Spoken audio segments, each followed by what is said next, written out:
Welcome to UberCube. We discuss all things cube, but with refreshments. This is your host, aka Anthony Adams, and his primary name, Uberbear. And I've got with my friend here, Stu. Yep, Still co-pilot, just Stu.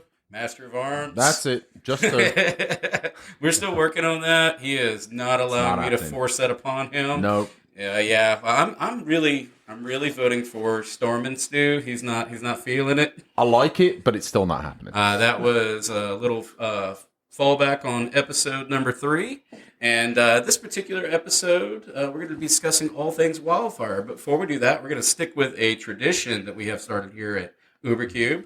And we have ourselves, I've got me, my particular beverage is going to be Tin Cup. It is going to be a mountain whiskey. It's going to be 42% alcohol by volume, 84 proof. That has nothing to do with anything except for the fact that it's going to make me enjoy the episode more. This is actually pretty good stuff. It's affordable. I enjoy it. I'm having it nice and neat. There used to be an ice cube in there, but I prefer neat if I'm being honest. I want to get the full flavor, the full body. Whereas my scotches, I need a little bit of diffusion going on with the ice crystals breaking down, but not so much with my bourbons and my whiskeys. What about you, Stu? What do you got? Guinness. I'm keeping it simple. Just nice and simple. Nice, stout. That's what I like. Had one? How about Guinness, Stu? Not happening.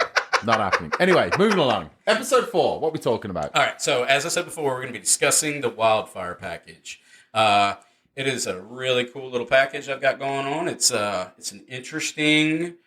Frankly, it's going to be a little bit more juxtaposed to what red traditionally does, and we're going to go over that here in a second. It is. I love it, man. I love it. Me too. I just like it. The fact that it does something a little different, a little unique. Play style on it is it's not what red wants to do. It is and it isn't. Okay, look, and I'm coming from I like to destroy lands. I like to be chaos, right? You know those commercials where the dude that's like falling on cars and all that craziness? Yeah. I want to be that guy, right? I want to throw the spanner in the works. I want to be the guy that's just throwing all the balance off, right? You did and that's this kind of what early this on. does. You're the Gruul player, right? I'm not going to lie. I dig it. So you're I dig inherently a little angry on the inside. This is where magic really just kind of allows you an outlet. Yes. I have your a therapy session. Yell at Tom. Yeah. Yes, it's therapy. Exactly. What? You can't play spells. I don't want you doing that. No. Get out of here. Yeah. Fun police. Yeah, go back to watching me have fun. I do. I too love me some Gruul, man. That's my Burger Rigmos Enrich deck. It speaks to me, and it blows up lands and does all the things too. So we both enjoy a bit of that. Some Bobo, some Roquethar. Yeah. So the topic that, as we said before, is the Wildfire. So we're going to kind of talk about what's the goal of this package. What is it trying to do, and why is it so interesting? So we're going to start out talking about the two key components of it, which are going to be Wildfire and Burning of Xinyi. Mm-hmm. We'll go over the detailed piece by piece of it, but the gist of the playstyle is to essentially race forward, get some mana rocks out, go as fast as you can to outrun your stuff, and you're trying to do something that's traditionally a symmetrical concept, a playstyle that would be and you want to break parity on it. Yep. Which is fun and different. So the goal of this particular package is you're going to use either some resilient creatures, you're going to use some planeswalkers, and you basically want to blow up all the critical pieces of your opponents without them expecting it while sandbagging so that you can then race forward and take over the game. Exactly. Nice nice Bob you got there. Nice mana dorks you might have over there. Nice lands you might have over there. And say goodbye. Put those into your graveyard. I got things to do. Yeah. So it's a fast-paced... so what we're going to traditionally categorize it as for this, so as I said, these are going to be mono-red cards, and we're going to discuss what they do shortly here. But they're both going to be mono-red, but they're actually going to play uniquely into either a Gruul type of shell... Yep. Or Jund. Now, I think Jund less so. I don't buy into as much the necessity of having black in there. I know we're going to talk about some of the components of that later on. I prefer it personally to be in either a mono red or maybe a Gruul package. I would agree with that. But certainly I think there's an argument for the I would the say Jund. that it's primarily Gruul. Sure. Because, as we said, we're going to be blowing up lands. Yeah. So mana fixing, boom. Yes. Right? But the rocks are going to help get you there. The rocks are almost essential. Like so you want to have as many rocks as possible. Could this go outside these color spectrum that we've currently provided? Yeah. Absolutely. Could yes. this be rug? Yeah. I mean, but this is the comfort zone. Gruul base. Gruul is the comfort zone. And we can go outside of a little bit. Yeah. So one thing that's really neat about this package, and it pairs exceptionally well with the Lands Matters package. And if you haven't listened to our episode number 2, Give it a listen. This great will stuff. really just has total cohesion with that package. Like I said before, the idea of this package is to establish fast. This is a fast and furious. This is a strange control shell, mid-range control shell. Yep. Which is outside the norm for red. Yeah, because it's not counter spells. It's not play a land and pass the turn. Right. You want to be proactive, right? You're using your mana each turn. I want to be putting rocks out. I want to be putting dorks out. I want to establish a way to either accelerate to, being able to get that mana together to play a Wildfire or a Burning of Zinye, something along those lines. So definitely it doesn't play in the same like traditional control pace, if you will, but it is a control package. Yeah, control package. It's completely almost against the grain with what red's normally doing with its turn sideways mono red or its aggro burn type style. Yeah. Right? It's interesting. That's what appeals to me personally as curator. It gives people different outlets. It does. And as I said before, it totally synergizes with that Land Matters support package that I currently have. Yep. So it's just another piece and plays well. So what's neat about this one, it's a sandbag type of situation too, Yes. which I like. I'm a spades guy. I'm all about that sandbagging Yep. part. So it's kind of plays into that theory of the opponent thinks you're at parity, But you're not. but you're not. No. Right? You're doing that kind of, you're holding back because you know the pain is coming, whereas they don't. They think all bad things just happen on a symmetrical level, and it did not, in fact. So what else this package wants to do is it wants to play threats you can either survive or hold threats to reestablish quickly off the rocks, right? And if I had to give an analogous comparison, I would say this plays very much like a Armageddon style of play. Yep. We could say also it kind of is upheaval-ish, or Ravages of War, which I know is Armageddon.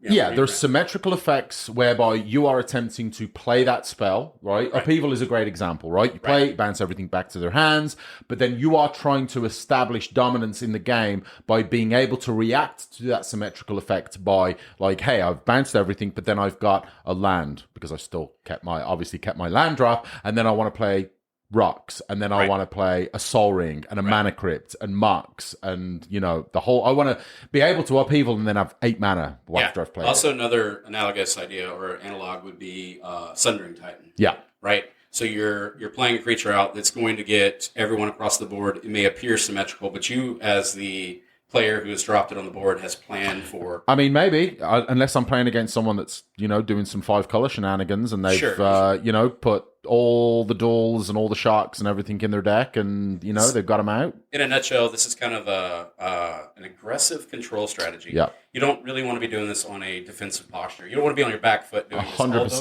It's very aggressive. It's more you want to break parity here. Certainly in the I suppose the EDH shell of where I'm trying to do this or similar kind of strategy, I'm being hyper aggressive. Yeah, in this shell, everybody's going to basically lose 4 lands, and all the creatures are going to take 4 damage. Yep. And it looks to be symmetrical. It's not. It's not. Yep. And I'm happy to lose all those creatures because it means that I'm putting my opponents back. Let Stu go over the key pieces, and it's kind of going to summarize what we said here, the goals of the package, and he's going to go over that. So, key pieces section. Yeah, so obviously the mana rock, soul ring, mana crypt, marks, all that kind of stuff. Right. Anything artifact to generate mana, right? Key piece. Doesn't get affected by Wildfire or Burning of Zinye. Spot removal.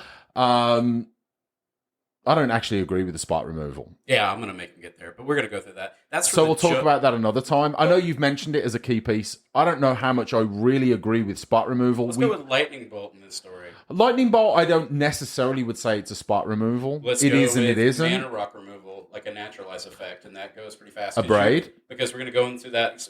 Correct. A braid is amazing in this package. It is. Because, as I said before, you're trying to make this to appear to be a symmetrical effect. Yes. But you're breaking parity. But it's not. But if they get ahead of you with a rock, they're now on top of the game. I much prefer a braid as a spot removal because it destroys a mana rock, it destroys a creature.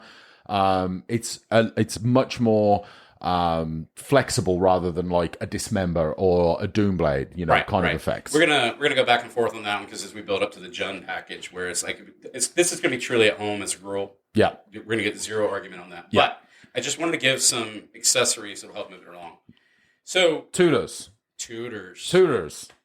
Again, we're going to disagree on this because I don't think necessarily it's quite as essential to have, you know, vampiric tutor or demonic tutor kind of effect, right? When you look at the space that they exist in, they exist in the 1 mana, the 2 mana.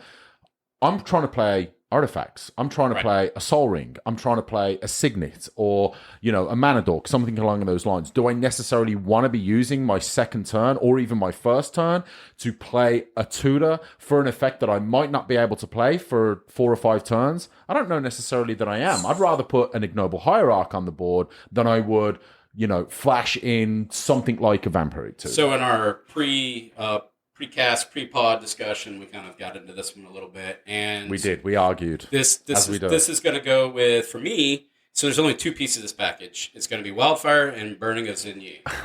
What tutors do essentially offer redundancy because they're a replacement in your deck for the key piece that you're trying to do. When I see myself playing a Wildfire deck, I picture myself inside of a 1967 Mustang. I've got that sucker thrown in neutral, and I have gas down. You're in an El Dorado. And then if you're playing this, you're in an El Camino. So you're in an El Camino. Yeah, I'm right? spinning some wheels. That's what you're driving if you're playing a deck like this. This entire archetype is about speed. Yeah. And if you miss the pieces, well, you can fall back on it, and you don't have to be on your back foot immediately. It's nice to have the tutors and the Jund version of this for redundancy. But we're going to go over that more. So the next key piece is, Stu? Thick, with at least 3, if not 4 Cs, right? You want big boys with big butts, 5 toughness to survive. Yes, because as we said before, this package is going to do 4 unilaterally. So exactly. 5 butt survives. 5 butt survives, 4 or less does not.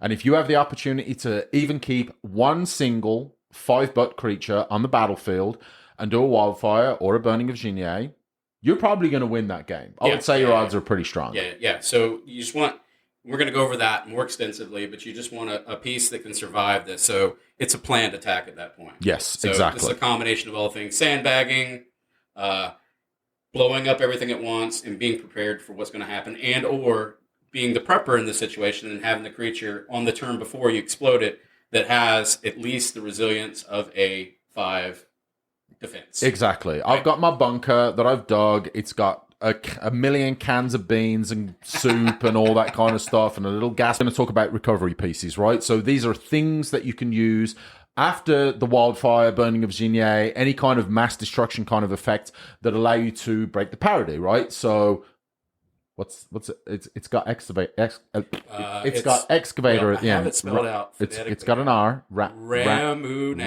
Ramunap. We're gonna get through this. I'm gonna get me a T-shirt printed out soon. And I promise you guys, based on my Lands Matters episode, and we're gonna keep doing that flashback there. But I feel you. I don't think I can mess that word up ever again. But you obviously understand the importance or the value with things like Ramunap Excavator, Crucible of Worlds, Ren and 6, anything that allows you to get lands back from your graveyard to the battlefield, allows you to break that parity that you've generated from the Wildfire or the Burning of Xinyi. Huge value. Which plays for an interesting point on that topic before we move over to the pros and cons that we're going to discuss here shortly.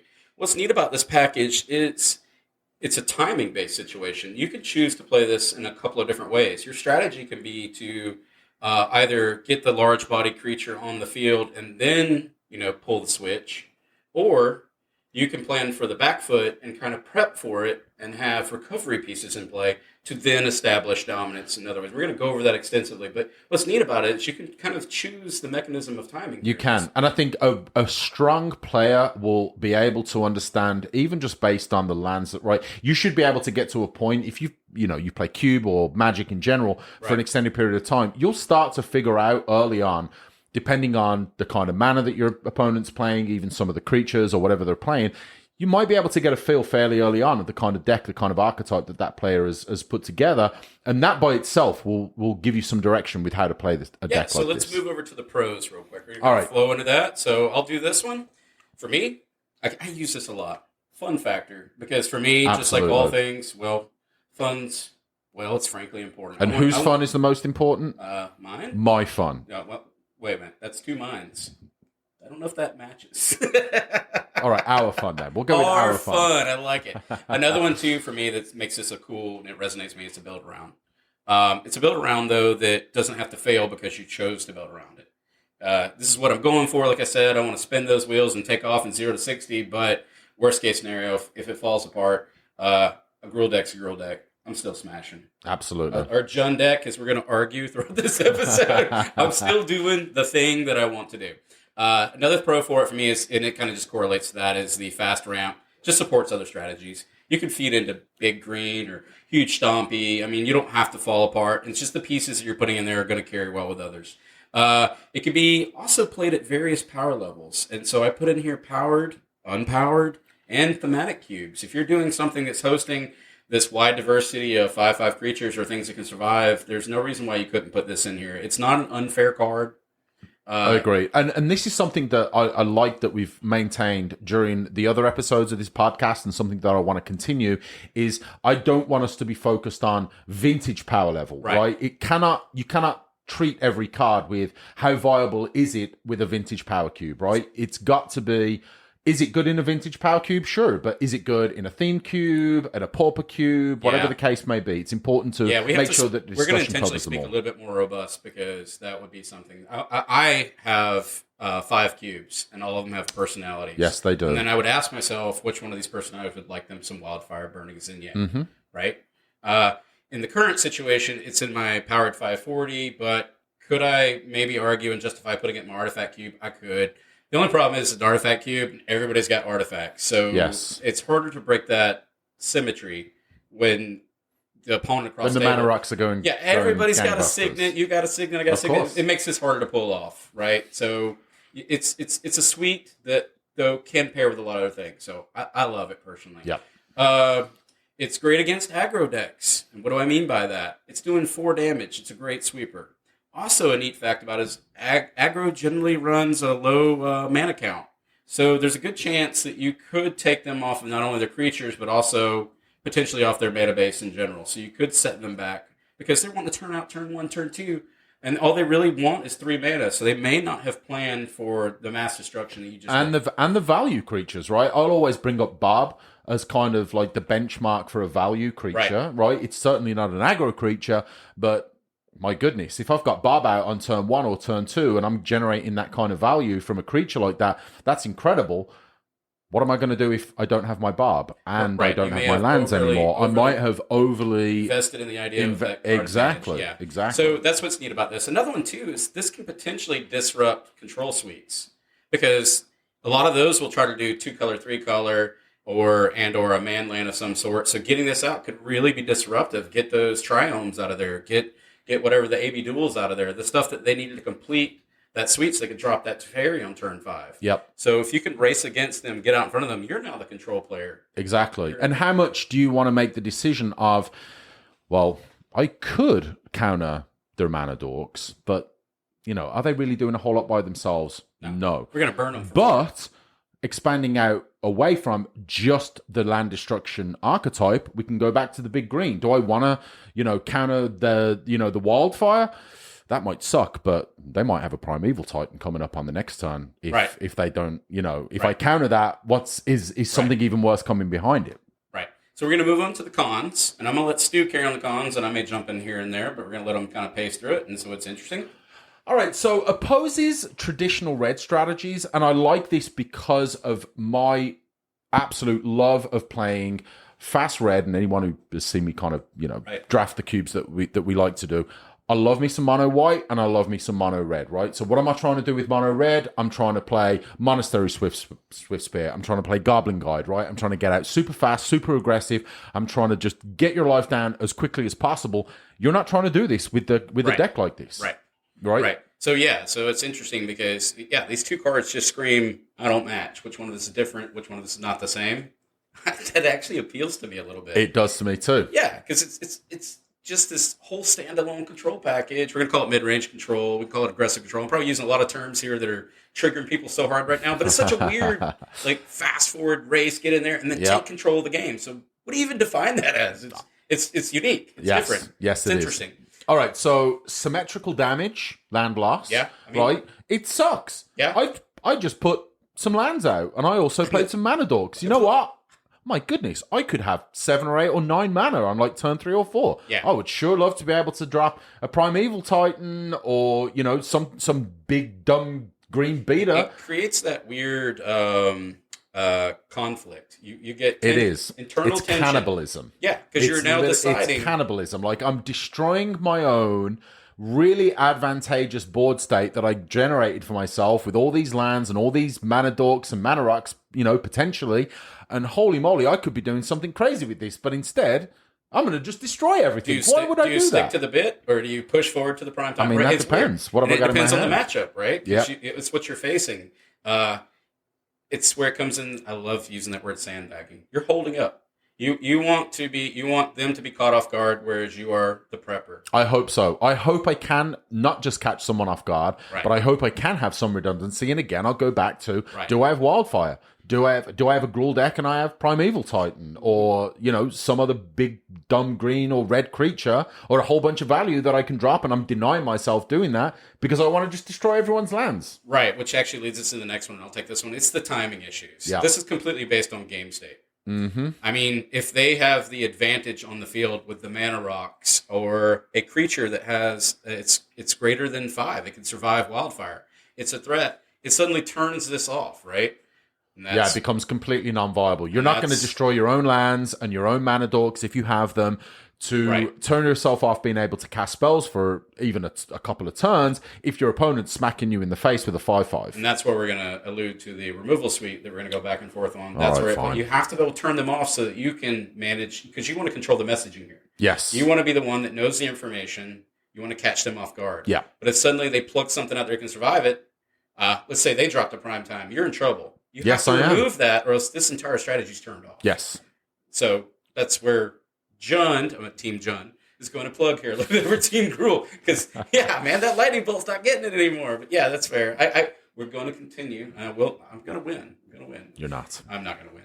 No. So the next one it's going to be... build around. Pieces that are required for a deck like this. Yeah. It's pretty focused, right? And the density of the pieces that you need to make a deck like this work, are you going to want to include all of these in every cube that you put together, right? Because you can't just drop a Wildfire or a Burning of Xenia in your cube and be like, yeah, I'm going to put this in there because it's a cool card. Burning of Xenia especially, I love Wildfire.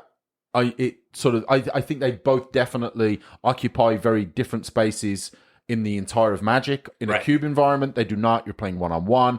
Burning of Xenia, to me, is an all-time iconic card. And if you're wondering, what do these cards do? I promise you there's a build-up. We're going to actually read these cards and explain what they do in a moment. If you're scratching your head, well, you can go to Scryfall. But we got you covered here. And just give us a second. We got you covered. Hold. And so the next one is going to be the mana cost. Like I said, we're going to go over a minute, but basically these both cost 6 mana. They're 6 mana. They're expensive. Yeah. That's where those mana rocks come in to fast forward you, jump you ahead, the ramp. Yeah. So you can blow up everything you have, all the hard work you just did. I'm trying to get it off on turn 3 or turn 4. Really, that to me is the sweet spot for something like this. Because I want to be able to have, put my mana dork, maybe a mana rock, a Ren and 6. Yeah, and you look like all you're doing is mid-ranging up. So you look pretty benign. Yes. To the opponent, because they don't know, right? So they see you just kind of clocking up. You look very gruely. I mean, you're just kind of doing your normal stompy. He's just building up. He's going for prime time. Whatever you're trying to do. So you look kind of benign. I want to be a bit inconspicuous. And they're for sure. underestimating you as the opponent right now because you're about to pull the trigger. Yes. And all right. Yep. So can miss big threats. Yeah. It's a speed-based strategy. It is. So if they get ahead of you, you're in big trouble. You are in big trouble. If you've got to be, and this is what ties in with, this is an aggressive strategy. It's not even just aggressive. It's hyper-aggressive. Right. Like, I am desperately trying to get this advantage as soon as humanly possible. Like, there's no way I can afford for you to get a big creature. I might even be threatened by a planeswalker, right? Say, for example, you've got a Jace the Mind Sculptor, something that will allow you not just to have an advantage on that turn, but gain some incremental value. That's problematic. I think that would be the argument as to why people include this less, right? Right. Because the density of planeswalkers have increased. You're not putting Jace in to put in, right. you know, Once they've dropped package. that on the field, their threat's there, their resilience is currently there, and maybe yours is less. So, but I'm going to keep arguing back to the pro of this, is that this particular strategy isn't so focused on Wildfire and burning of Xingye, excuse me, that it has to only do that. Right. I mean, if you're building it right, you're still ramping out to the five, defense, etc. So you still have survival strategies. Sure. It's kind of a plan A, plan B, plan C type strategy, where plan A is fast forward, get there, pull the trigger, blow up the stuff. Mm-hmm. They basically hope they scoop, or you can just recover based on dominance, etc. But it's got a nice plan B where I'm just going to fall back to my standard rule. The plan B is going to be, I want to drop a Primeval Titan. Right. I want to drop big spells, right? If you're trying to ramp that quickly, ideally that's what you're trying to do, right? Drop something big, threaten with that, that big creature, that big spell, whatever the case may be, and then, take things from there. And then you're kind of forcing your opponent to have to react to it. This brings a thought to my mind that's not in our particular notes, but is there a possibility that based on what we have discussed up till now, that this could become a sideboard card because you don't know what you're playing against? Do you try to race forward and treat this as a primary goal? Because that's my attitude towards this. That's not the way I usually draft. And again, fun being, a huge consideration, and talking about my fun. If I'm drafting a deck and especially if I've got both Wildfire and Burning of Xingye in the deck, I'm trying to get them both out, right? And I'll secede to the fact that if I've got tutors in there as well, and I can just destroy all the lands. Did you say tutors as in you're willing to? I will. Just because from a fun perspective, if I am ever in a position where I can destroy all the lands and start everything back at zero again, I'm happy about it. I love the strategy. I'm tilted more towards the pros. I have to acknowledge the cons. They do exist. This is probably not. It's not the easiest strategy. It's a lot of things you need. There's a lot of moving pieces here. Yeah, I think, go down to sort of the last con that we're going to talk about, which is about playing against control decks, right? When you talk about either of those spells, they are big investments, right? Anytime you are casting anything for 6 mana. Mana leak, mana drain, probably exactly. Not your friends here. They're not your friends. Especially mana drain's kind of, that's kind of gross. Oh, boy. Yes, but, I mean, this is the risk it for the biscuit, right? It is. When you're doing this, you're going deep. I'm going deep, but this is not a half measure. So, as you've been scratching your head, you're like, what do these cards do? These guys have been talking about Wildfire and Burning of Xingye over and over again. What do these cards do? All right, so Wildfire and Burning of Xingye, they are both 4 colorless and 2 red.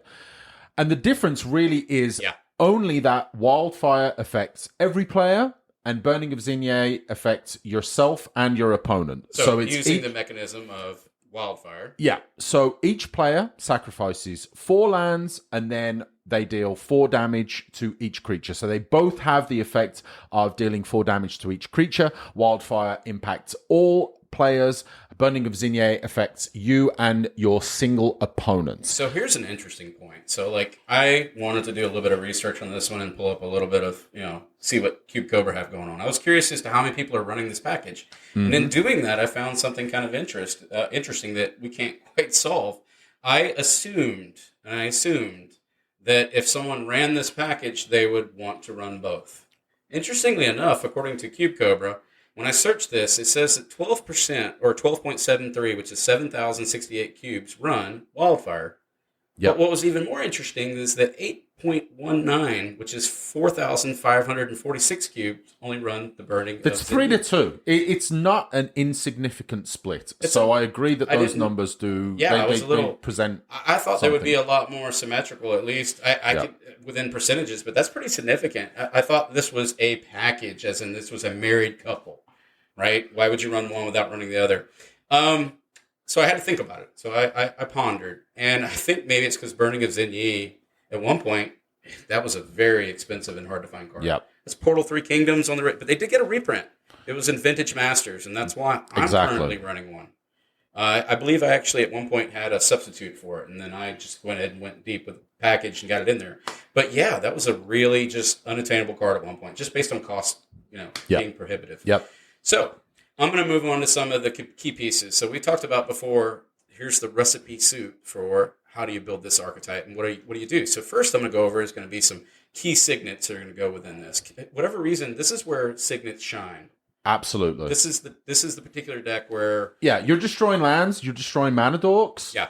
The man who holds the signets holds the power. Yeah, I think this is the one that's most prominent for signets. Whereas, like, I love me some talisman, and I do, but signets just getting what they do as far as bolstering you up by 2, which in this case, I chose these colors specifically based on the Gruul and on the Jund idea, and it's going to be the Rakdos signet, the Boros signet, Gruul signet, and Selesnya signet. Yes. Anything that's in those colors, you're going to want to draft it. The idea is that they produce the mana either pre or post the fire so that you can recover. Yep. And then included in this list, as we talked about, all these fast rocks. So back to the skeleton of this is that you want to have mana rock dominance here. Yep. So when you pop the cork, you have the pure accessibility to mana that your opponent does not. So Soul Ring, Mana Crypt, Grim Monolith, and if you're running the Moxen, or specifically... Even Black Lotus, and I would say that even though that almost feels like a bit of a cop-out mentioning Black Lotus in something like this, because, I mean,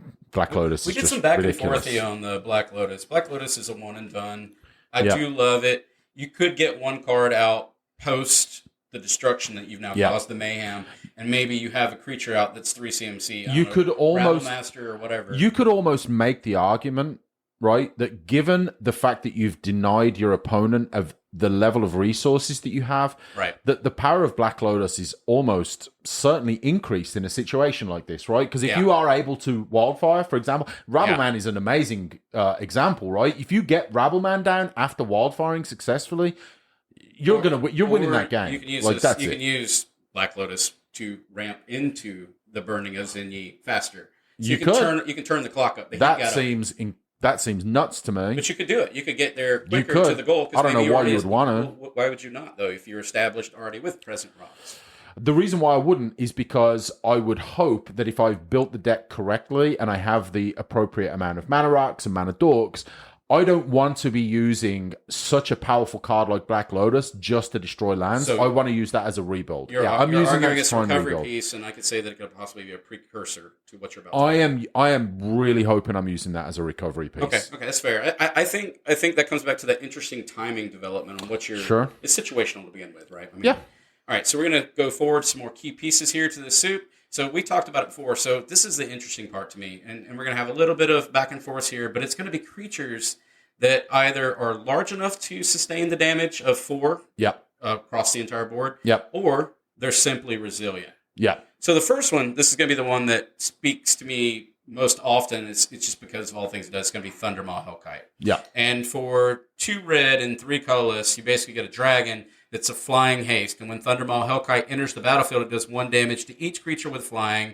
Your opponent's control, tap those creatures. So a couple things are happening there. One, they have an existing flyer that's already sustained 4 damage.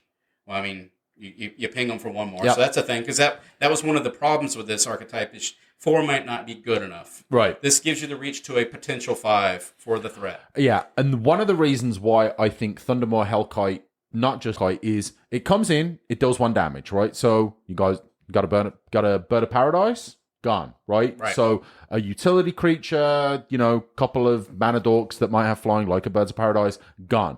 Tap those creatures.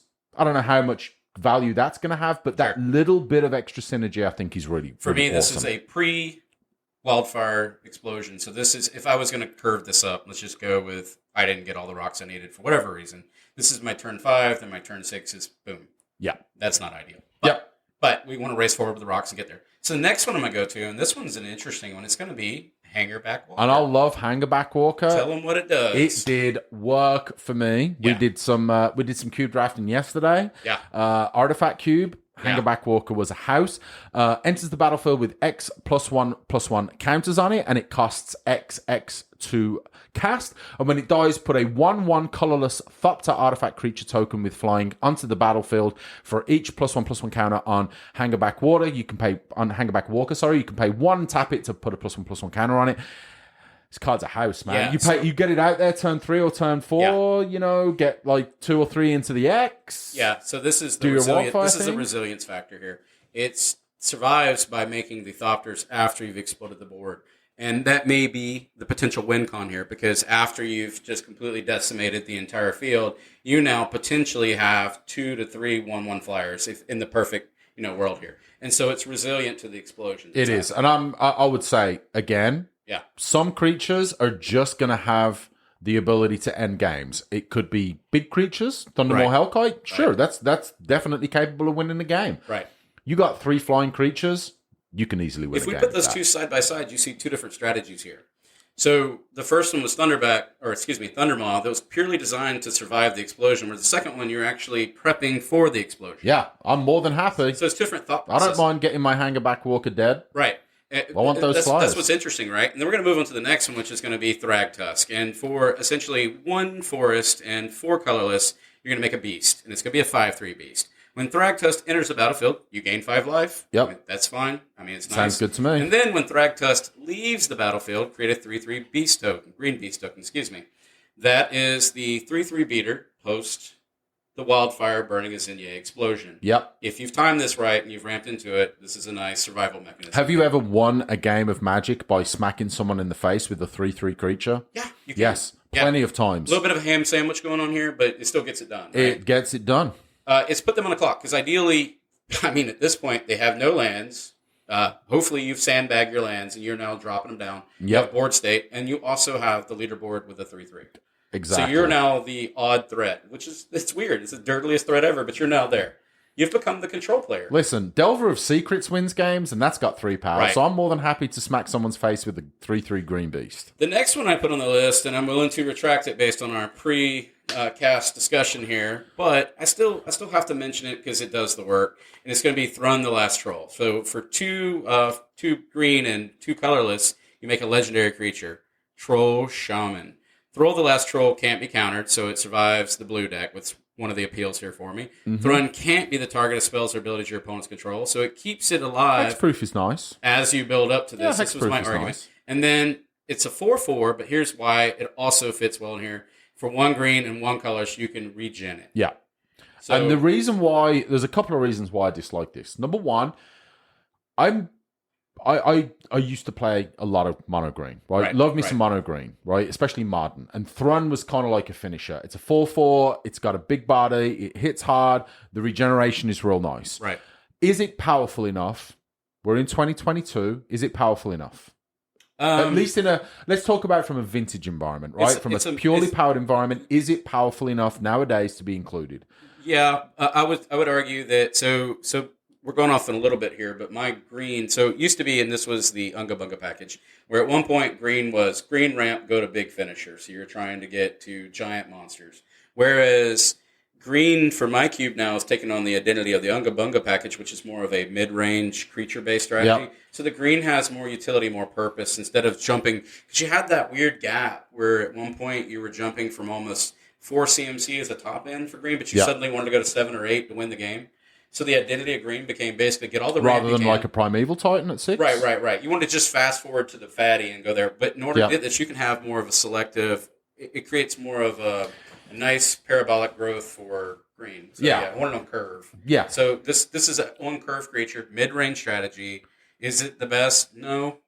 I don't think it is. Is it awful to play against, though? This card will beat you to death. Listen, I will always have love for Thrun. I think the art is incredible. I think that it's a troll shaman. The fact that it's a troll shaman is just creature type art. The whole 9 yards is wonderful, right? It has 3 lines of text. They're all relevant. Yeah. It is, right? On the surface, I want to love this card. But for some reason, nowadays, I just can't bring myself to love it like I used to. It has been outclassed. It has. And the second part of it, if I'm wildfiring, that's 6 mana. That's a lot of mana. Yeah. Can I reliably spend 6 mana to cast a wildfire and cast 2 mana to regenerate Thrun on the same turn? That is a huge investment to ask, and I'm probably not going to expect to be able to do that. And that's why I'm probably not going to run it. So for everybody to know, I was pretty much defeated in this argument for Yes, you are. Yeah, so I'm actually... That happens quite often. I am going to choose to concede because I can't win here anymore. Will I still try it? Absolutely. All right. Am I wrong? Yeah, I think so. But this next one, you're not going to have any problems convincing me on this one. Well, I'll let you do it since I've already lost an argument. It's your turn. All right, so this is Golos, Tireless Pilgrim, 5 colorless artifact creature scout. Most people will know what Golos does. Enters the battlefield, you may search your library for a land card, and then you can pay 2 colorless and Woodburg. Exile the top 3 cards of your library. You can play them this turn without paying their mana cost. Golos, banned in EDH, super powerful card. I love Golos. If I have Golos down and then I'm wildfiring, obviously the activated ability becomes impossible at that point. But it's a different role player. A strong card. It's funny how it just put on a different hat. Because in one deck, you wanted this to be 5-color good stuff. Spin that wheel. We talked about that in our previous... But maybe you need that one last land to be able to wildfire. Yeah, so this jumps you forward. And then it fills that nice little gap. Yeah, so that you want to go to your 5th land, so when you blow up the 4, you're 1 ahead, you see where it's going, and it's a 3/5, so it survives the wildfire. That's why we chose this on this Golos list. is thick. Yeah, Doesn't look like it in the art, though, right? Got that kind of... Yeah, he's a little scrawny. Odd, like, red cape thing that's kind of torn and some odd armor and that really weird helmet. Beautiful waterfall. It's but, gorgeous, I love the art, actually. Check it out. The art is super. Here's the next one that I've added to my power cube and I'm in love with. I also run this in my 2-headed giant cube. Yeah. Because, guess what? I like squirrels. And it's Toski, Bearer of Secrets. And for 1 green and 3 colorless, you get yourself a legendary squirrel. That's sweet all by itself. It is, this spell can't be countered. Here's the keyword. Wonderful. Indestructible. Very nice. Yes. And he attacks each combat if able. Whenever a creature you control deals combat damage to a player, draw a card, a 1/1. So here is why I put Toski on my Wildfire favorites. It survives Wildfire, and it helps to recover you. Yes, it does. It's net new cards. If you don't have a land out, it can become your land out. You can start just getting back in the game. Start putting dorks down, whatever you need to do. Yeah. It's a reestablishment piece that lives. And yeah, I can wear all the equipment and all the things and stuff. But at the end of the day, I just want to strip this down to its bare essentials. Indestructible is going to be a key conversation here. We're going to move over to the next one that can survive Wildfire. Just so you guys got a nice little suite of creatures that can do this thing. Bloodghast, we're going to start with. 2 black, 2/1. Can't block. Oh, well. Yeah. I should hope so, because... I would hope that my opponent doesn't have any creatures left. There are no creatures. There's no creatures left. You're all dead. Has haste as long as an opponent has 10 or less life, and has landfall whenever a land enters the battlefield under your control. You may return Bloodghast from your graveyard, to the battlefield. And similarly with Skyclave Shade, which is 1 colorless, 1 black, also can't block. It has a kicker to add 2 +1/+1 counters to it for 2 colorless, 1 black, and it also has landfall whenever a land enters the battlefield under your control. If it's in your graveyard and it's your turn, which is pretty cool actually. You may cast it from your graveyard this time. So not quite the same as Bloodghast, but for 1 colorless and 1 black for a 3/1. That's awesome. Yeah, so it's kind of on the recovery back foot end. So look at that art. You have planned it. Look at that art. Yeah, these are both. This goes in that Jund kind of section. I know that maybe Bloodghast. That's why I'm not playing it. Right, it's Jund. I'm not playing it. And let's go over to our next piece. So this was another one of our precast discussions we had, and I totally missed this one. And I'm going to make this a little bit more generic. 2 other mechanisms that survive a Wildfire attack are either persist. Or Undying. Yes. So we've got 2 examples. One's going to be Kitchen Finks. Yes. It'll survive the explosion. Gains you life. Yeah. Pretty cool. And then another one that's going to be a little less apparent. It's not going to fit in all the cubes, but we want to be a little bit more robust here at Ubercube. And it's going to be Strangleroot Geist for some people who are running. Or just at the very least, it's a haste creature, hits the battlefield. Exactly. Ground running, and it survives the attack. It does. And it's Undying with a original 2/1. Yeah. It comes back. It's a 3/2. That, again, that's big. That's enough. That's enough to finish a game out. And one of the reasons why we mentioned this during our sort of pre-show discussion, the art on Strangleroot Geist might be one of my favorite. It was kind of my profile picture on Discord and Facebook and everything else. I don't know what it's super creepy, but I love it so much. So. Yeah. The gist is that those 2 mechanisms or those 2 abilities, persist and Undying, just play so well into this. Yep. Now let's go over to the next component that just plays exceptionally well in this Wildfire. Because again, to reiterate, we're doing 4 damage across the board, and we are also just blowing up 4 lands. It's symmetrical, but if we're established and you have yourself a planeswalker out there, and we're going to kind of go over these a little bit more expedited, I'm going to start with the Garuks. So the Garuk is on fire. So the first one is going to be right. It's just right. There we go. I know there's plenty of people I'm out here there all who night, are doing folks. Garuk, and I promised myself I wouldn't do that. But I am just did it here anyway. all night, folks. So Garuk Relentless. It's got a whole bunch of effects. All I'm going to say is about Garuk the Relentless itself is it creates a 2/2 green wolf creature token. That is its 0 effect. For 0, let's Yeah.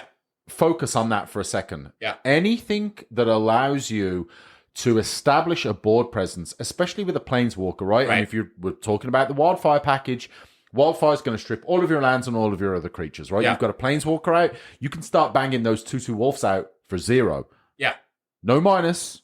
No, my planeswalker's going to eventually die. Right. They're just getting put out And then, there. I know we're kind of pushing through this one because I'm going to show the pieces of the planeswalkers that correlate to Wildfire opposed to just reading all the cards off. A secondary piece of Garuk the Relentless is you could actually do the other 0 that he has, and it can do 3 damage to target creature. And basically he just does, swapped out damage. The gist is they put a mana dork on the field and they're trying to reestablish. You can shut them down again. Yep. Because Wildfire is all about, breaking parity. breaking their spirit. And that's what this does. I know, right? It's a spirit breaker. I got excited. You did I got excited about that. Breaking the spirit. And so we're going to go over to Garuk Wild Speaker. Yep. Basically, his -1 ability, put a 3/3 green beast token onto the battlefield. Yeah, so you obviously get Garuk with 3 loyalty. Yeah. If you can put 3 of those on, that's 9 power and 9 Does he do a bunch of toughness. other things? Absolutely. Yeah. Chandra, Torch of Defiance. And for 2 red and 2 colorless, you get a 4 loyalty planeswalker. She does Chandra. everything. Chandra's amazing. Yeah, so she's probably she's exceptional in this particular archetype as well. Yeah. Because of almost everything she does something in this archetype. Her +1, she has the 2+1s, right? So the ability to add 2 red mana, that's incredible, right? That by itself, if you get a land out, suddenly you've got access to 3 mana, incredible. But the exiling the top card of your library, if you don't have a land in your hand, right? And we talked before about how Wildfire, yes, I believe it to be a very aggressive strategy, right? But it can also be a defensive strategy. Let's say you're getting overwhelmed by your opponent, right? They've got a ton of land, ton of creatures, little 1/1s, token generator, aristocrats, whatever the case may be, and suddenly you're like, well, damn, I might not have a way to break parity right now, right? But I just need to get rid of these. I got to get rid of these creatures, right? It could be on your back. Exactly. So now you have a way to rebuild with some mana. You can exile. Maybe you get a land, whatever the case may be. Yeah. Very, very nice. And then Chandra has built-in removal as one of her effects for -3. So she just does. She checks all the boxes for this strategy. Yes. She stops them from basically reestablishing. She helps you move forward. She gives you card draw advantage. She just is a huge role player here. Again, and I have her in my Rurik Thar deck, which is built for the same kind of thing. It's basically a Wildfire And EDH deck. I also have the next Planeswalker we're going to talk about in that deck, which is Red and 6. Right. Lands matter. Shout out again. Red and 6, wonderful. Right. First of all, art, absolutely insane. Right. The fact that you can recur lands from your graveyard to your hand, super, super strong in any strategy where you're destroying lands. Right. Let's go again. Deals 1 damage to any target on the -1. The fact that you can, ping your opponents, little mana door. In their doors. Or, hey, maybe we're kind of got into a bit of a grindy affair early on. Right. And I need to deal the last 1 or 2 damage to my opponent. Which is an interesting part about this archetype is, like I said, you wanted to catch them off guard, but that's not to say that they weren't inadvertently sandbagging as well. Maybe they've been holding back intentionally. They don't maybe even the second game, they definitely know what your strategy is. Of course. So these are the cards that help you pick apart the pieces so that they don't hold back their mana dork so they can try to outlast. Exactly. Because by game 2, they've caught on to you potentially. They're sideboarding in. Yeah. And so these mechanisms keep you... So the idea is to keep these planeswalkers that are capable of putting out bodies post the apocalypse you've now created. Exactly. And start hitting them fast. Yeah, get your resources back. But by game 2, they've definitely started adjusting their strategy if they're able to. I would hope so. They've seen game 1 and then all the obliteration happen, and that's what we're going from. Yep. Which moves on to our next one. And this one's here is a little bit... It's suited for this reason alone. Nissa, Who Shakes the World, which everybody knows is just an absolutely amazing card. But as I've told you... we have blown up all the lands theoretically, Yep. right? But on that sandbagging mechanism, that strategy of play that we discussed before, whenever you tap a forest, it produces an additional forest. So what you want to do with this strategy? So now you're getting 2 green per forest. If Pretty you have solid. played into her, then you've Burning of Sinyeed or Wildfire. At that point, you play your forest down, and now you've ramped forward. Yes. And that's why I included it on this list. Or Yeah. with her +1 ability, she could put go nuts. 3 +1/+1 counters on up to one target non-creature land you control, untap it. Yeah. And what does it gain? That's just oh so wonderful. It's a haste. It gains haste and vigilance. And what? Okay. So now I'm slapping you for 3 damage, and I can cast and 2 mana no spells. Lands. And you've got no lands. Do you wish to scoop? Yes. Okay. Would you like to concede? Would you like to concede? Do you wish to concede? Everybody's favorite words. No, absolutely not. I will continue forward. It's either do you have a response or do you wish to concede? We're going to move on to this next beauty, who I've recently added to my La Femme Fatale cube. Yeah. Check it out. You can find it on Cube Cobra. This card's nuts. I did not realize this is a female. I apologize. It's but nuts. This card's amazing. I love this card. Insane. Yeah. So it's Grist the Hunger Tide. And for 1 green, 1 swamp, and 1 colorless, you get a legendary Planeswalker Grist. Now, she does a whole bunch of things too, but we're not going to go through that. We're going to talk about 2 pieces she does. She creates a 1/1 black inset token, and then she mills. All it is about reestablishing board presence in that situation. The other thing that she does is her -2 ability is she has the ability to sacrifice a creature, then you can destroy target creature or planeswalker. Yeah. That's pretty key here. It is, because we're talking about all the advantage that we're getting from planeswalkers. Right. It sure would, be unfortunate for our opponent if they had, like, I don't know, Jason the Mind Sculptor or Teferi, and, So you're like, man, he's blasting through all these planeswalkers, not reading all the effects. All we're doing is picking out the pieces that fit Wildfire as a theory of design. Exactly. Which is going to lead us to our next card. Yeah, so Doretti, Ingenious Iconoclast, 1 colorless, 1 black, 1 red, +1 to put a to put a 1/1 colorless construct. Artifact creature on the battlefield with Defender. Yeah. -1, you may sacrifice an artifact. If you do, destroy target artifact or creature. And then -6, choose target artifact in a graveyard or artifact on the battlefield and put 3 tokens that are copies of that onto the battlefield. So he is, after reading him out loud again, he's less of the aggressive strategy, whereas he's more of a removal sweep. I don't like him. I love him very much. I love him less in this package. I don't like him in this package. I think he's good. I think he's a good planeswalker. Yeah. But I dislike him in this package. I don't really think he offers anything. I think he fits. He doesn't ramp. The word defender is what set me off here. As I was reading this out loud, I missed that. Okay, so that's what's really cool about doing a podcast. Exactly. And I will not edit this out. You get to learn. I have to learn to read. You know what? Good for you. But yeah, you know what? I agree. I tried. He's not good enough. He's not going to make it here for me, but I tried. But you know who he is? Say this word. Which one? Clothis. All right. Clothis. Yeah. I love Clothis. He's another inclusion in my EDH deck, in my Rook Thar deck. The guards, obviously indestructible. 4/5 for 1 colorless, 1 red, 1 green. As long as your devotion to red and green is less than 7, Clothis isn't a creature. And then you can exile a target card from a graveyard at the beginning of your pre-combat main phase. If it was a land card, add a red or a green. Otherwise, you gain 2 life and Clothis deals 2 damage to each opponent. So, incremental value. Right. Ability to generate mana. Right. 4/5 only matters really if you're getting the devotion back, which isn't impossible, but probably unlikely. It's definitely more of the ability to get some mana. It helps you reestablish. This is the post the apocalypse, post Wildfire, Burning Zinyi, getting back on the game, and I'm going to show you that I'm ahead of you now. Yes. And then secondary to this idea, and while Clothis is going to be more suited to the Wildfire / Lands Matters package. I think he's much more suited than the next one, which is Hazoret the Fervent, and I'll tell you why. Yeah, go ahead. He's indestructible, which is great. Can't attack or block. Sorry. These are both ladies, by the way. I don't know if you noticed. She. Both I ladies. don't. Oh, I didn't know that. Yeah, absolutely. But thank you for correcting me. Oh, all right. Well, that's good to know. Yeah.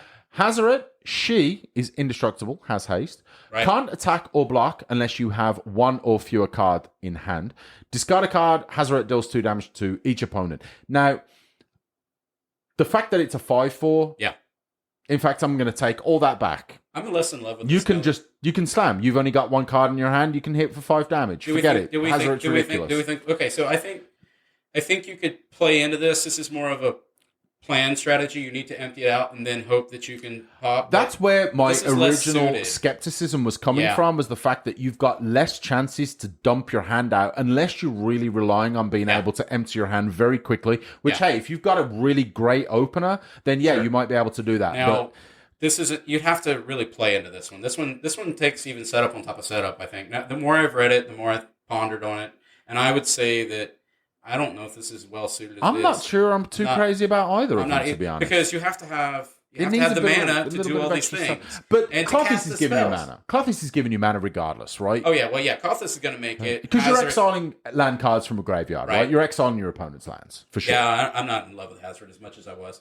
When I was putting it down, Indestructible caught my eye, Haste caught my eye. I realized the difference between these two gods is one's doing more of utility fashion. The other one's kind of dependent on a setup. Exactly. A setup on top of a setup, it seems like a lot to do. Yep. And here comes something interesting. This is going to be a new card that has just recently come out. And this is going to be, in my opinion, the hot take Planeswalker for this, for this archetype.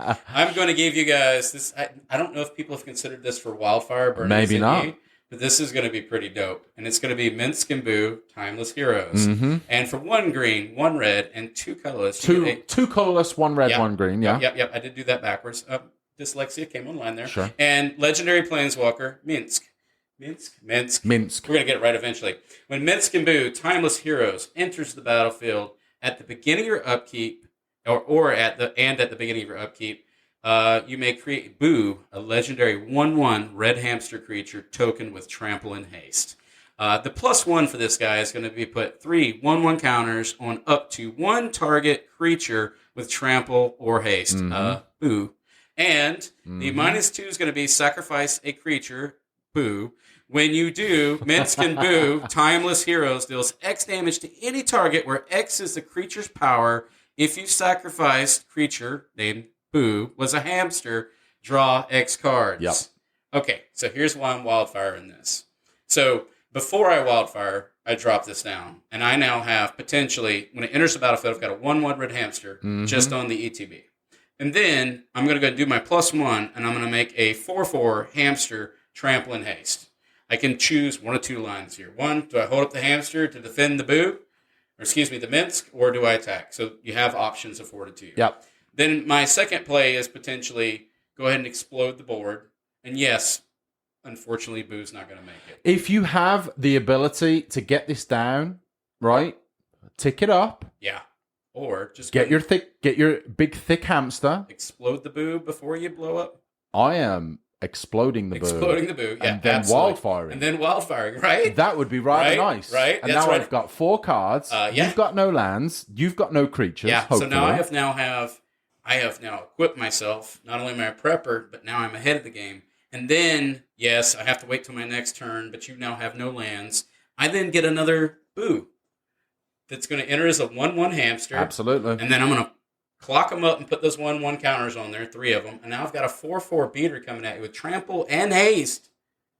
And you got no lands, and I've got card advantage. I think this card is absolutely gorgeous for Wildfire. And anyone who would have been like an RPG player back in the 90s, 2000s, I don't know, whenever Baldur's Gate 2 Shadows of Amn was around, I played the crap out of that game. Yeah. And the lines from Minsk and that like purple tattoo, whatever he's got on his head, he's iconic. I will not pretend that people haven't noticed and called this card great. Okay?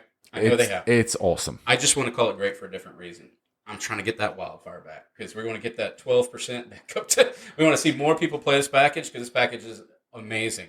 So then we're going to move in a couple more pieces. We're going to kind of fast forward to these. It's going to be kind of that Jun aspect we talked about. It's the tutors. And the sole argument that I'm making for tutors is just create more redundancy with your deck. And I'm sure mathematicians out there could argue whether or not I'm right. The reason why I disagree with them being key pieces is because I'm looking at the shell in general, right? And I'm looking at any deck where if I have the ability to blow up lands, right, and recover very quickly, break that symmetry like we talked about, then I'm going to be about it. But I'm also thinking I want to be able to fill those slots, not with tutors. I want to put, the big dragons. I want to put Primeval Titan. Sure. I want to put other value pieces. And don't get me wrong, I love some tutors.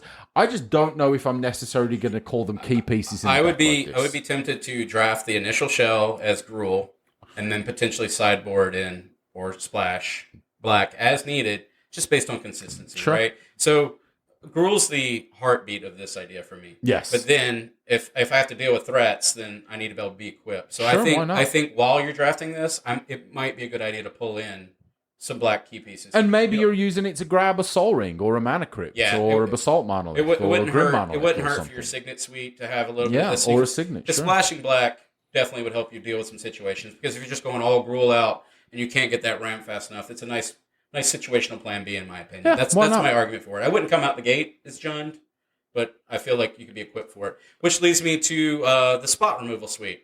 And when I'm saying spot removal, it's just when you have now done this you've decimated the board, essentially. No. You have not decimated, because that's the number 10. Let's go with... No. I actually think these are going to be stronger pre-wipe, right? Because I want to get rid of the value early on. I would much prefer... I want a Fatal Push again. Talk about Bob, right? I don't want you to have been able to play lands, play creatures, and then have 5 and 6 cards in your hand by the time I'm wildfiring, right? So I want to Fatal Push your Bob. I want to get rid of, even maybe a Monastery Swift Spear, or, something along the lines of, you've put a ton of pressure on me, because I don't want to wildfire. I might have had to have defensively wildfired, or, I want to be able to protect my position, and I kind of think I want to do that pre. Yeah, so I'm going to go over these cards, and I'm going to tell you which one's my favorite one I've done, because the more I look at it. So I listed Fatal Push. I listed the Dismembers, the Snuff Outs, because it was free. But yeah, there's some attachment there to a Swamp. I get it. You just blew up the board. I've got Lightning Bolts, Chain Lightnings, and then I even put in i.e. Naturalize effects. When I say naturalize, I'm just talking about the suite of dealing with their rocks. Artifacts, enchantments, whatever. Yeah, because you don't want them to have that presence when you've wildfired, because you're trying to catch them off guard. Exactly. It's not to say it can happen, but the more I look at this, and we have a list up here, Dismember would be my one. It just fits in this. It synergizes well with this archetype. Of course it does. Yeah, because you're trying to get all these residual rocks out there. Yeah. This has little to no cost to you. What's 4 life mean to you? You could pay this before or after, but this is a really great it is. After. You're being hyper aggressive. Yeah. I don't mind paying 4 life. It's only 1 colorless mana. I'm about it. I think it falls in a nice suite here. I would agree. And let's move over to our next pieces, which is going to be reestablishing your board faster than your opponent. So we talked about the Wrenn and Sixes, which does that. But another one that you could play into this comfortably would be Crucible of Worlds. Yeah. Doesn't get affected by Wildfire or Burning of Zinnia. Stays on the battlefield. Play lands from your graveyard. Yeah, so it's just great. It's the prepper aspect of building up to this archetype. You know you're about to do it. Reminap Excavator could also play to that, but it's going to die to the Wildfire. Yes. You guys get that? I said it right. You did. I actually mentioned it earlier as one that you'd maybe want to get out. You knew it was going to happen. Yeah, and it does potentially. Yeah. You could get it out beforehand. Right. Maybe you want to, fetch a couple of times, play fetches, get fetches, back onto the battlefield from your graveyard to accelerate your mana, and then, be able to Wildfire or whatever and keep lands in your hand. There's potential either way. Here's one more card that I overlooked that our good friend Chris Moore pointed out to me in our discussion for this episode. This is going to be a flashback to our episode number 1 about all the swords of Fallen Favor. If you haven't listened to that. So I have successfully, in this podcast, brought up Lands Matters, and now we're doing another episode. I think it's important. I want to keep all these synergies going, right? As I'm planning this stuff, I'm trying to keep these podcasts kind of rolling with some flow. Yep. And that is going to be the Sword of Fire and Ice. Oh, Sophie. Oh, yeah, Sophie. You know what's so cool about Sophie? Pro-red. Pro-red. Yeah. Yeah. So, doesn't get affected by Wildfire. Doesn't get affected by Burning of Zinnia. So you could slap on Sophie onto your Birds of Paradise, and they're getting dead. And that's going to be pretty much closing out this idea. So we're going to go over some quick little summaries of what we've done here. So the idea of this package we talked about is to basically breaking parity with a symmetrical effect. Exactly. Which is kind of fun. Let's just kind of go over some more interesting facts about it. Planeswalkers dominate here. Yes. Ones that are able to make bodies. Planeswalkers, very, very powerful. Mana Rocks, obviously not affected by either.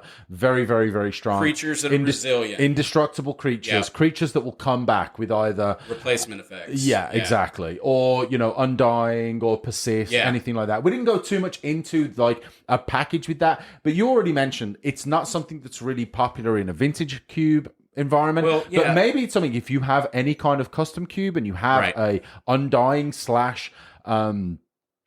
persist combo. Combo. It all can play into this idea. Absolutely. Yeah. So, I mean, that's pretty much it. So let's go over a few shout outs. We're going to have a shout out, actually. And it's going to be to our good friend, Jordan Eckenrode, over at MTG Cube Tuber. Hey, Jordan.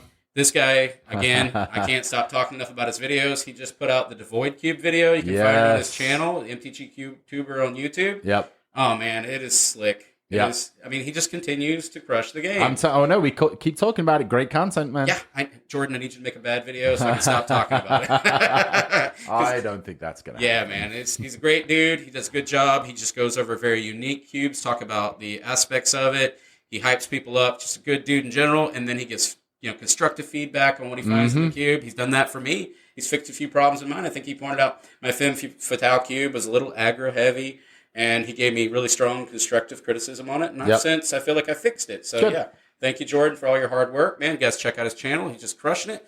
And we're going to move over to... we'll talk about the socials. First of all, find us on Twitter at UberCubeMTGPod. You can also reach us via email at ubercubemtgpodcast@gmail.com, and we also have our Discord, Ubercube. I also want to say, if you like the content and you want to hear more from us, then please feel free, go ahead and give us a 5-star review. We really appreciate it.